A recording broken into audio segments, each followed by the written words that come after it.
As the title is foreshadowing, this poster presentation is about a puzzling case. Chiari network and patent for Ovale as a source of a right atrial thrombus leading to an embolic stroke. We present an 81-year-old Caucasian gentleman with significant past medical history of pulmonary fibrosis who presented to the hospital in acute respiratory failure. On presentation, patient had an elevated troponin at 1.039.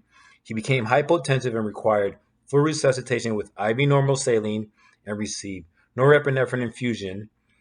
He was then transferred to the ICU and was subsequently intubated due to his worsening respiratory failure, which was attributed to his worsening pulmonary fibrosis.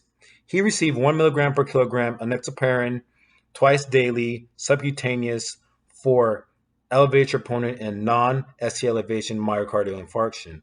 On the second day in the ICU, patient was successfully extubated. On the third day of his ICU, he developed fluctuating neurological deficits with intermittent right-sided paralysis and slurred speech. His NIH score was 4.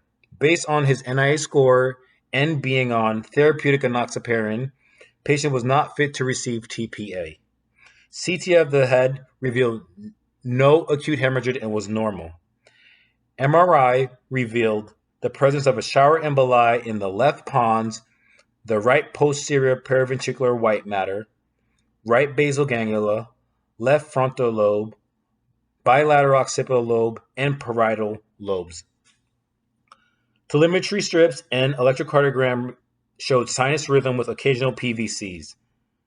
Transesophageal echocardiogram revealed a highly mobile right atrial thrombus attached to a Chiari network with PFO present.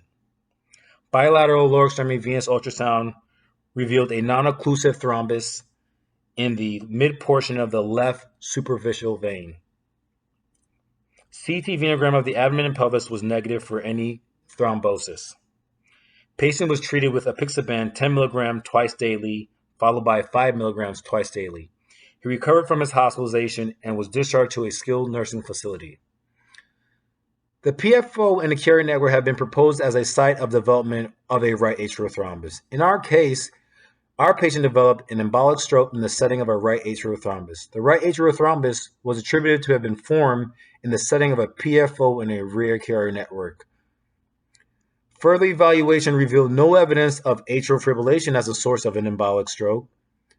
The presence of the PFO and Chiari network and its clinical impact in our case allows for further support of the potential association between the Chiari network and PFO in the formation of a right atrial thrombus. Also, we could not find any case that report the onset of embolic phenomena associated with Chiari network and PFO. A non-occlusive thrombus was found on ultrasound. It is possible that the thrombus got entrapped into the Chiari network and propagated further to travel through the PFO, leading to an embolic stroke in our patient.